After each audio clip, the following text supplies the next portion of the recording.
I rise today on the 46th anniversary of Roe v. Wade to ask my colleagues to support H.R. 6, a resolution affirming the right of American women to access abortion. And I rise today for my first time as an Assemblywoman to share my own story, to talk about my own abortion. Because my story is also the story of millions of other American women. The story of women who can't speak out, who can't rise to this microphone. Women who unjustly face bullying and shame.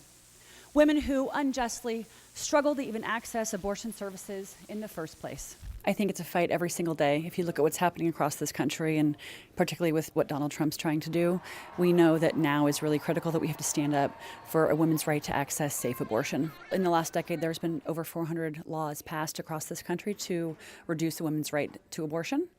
So I think that's why it's important in this state of California, in this chamber, that we fight every single day to make sure that women have the access that they deserve and that is our right. I had an abortion. I was 26 years old, in between jobs and in between homes. I had no health insurance. Staying on a friend's couch, unemployed, and facing an unplanned pregnancy was a vulnerable time in my life. In this moment, I turned to Planned Parenthood.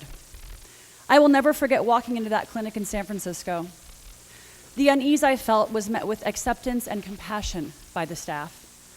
After a positive pregnancy test and a thoughtful conversation about my options, I decided an abortion was the right decision for me.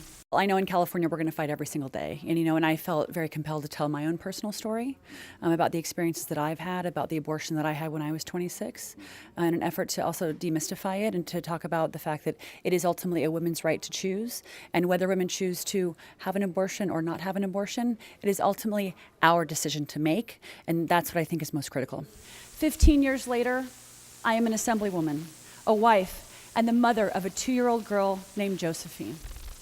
We call her JoJo, and she is my heart. I'm now able to be a good mom to her, where I don't feel like I was in that position when I was 26 years old.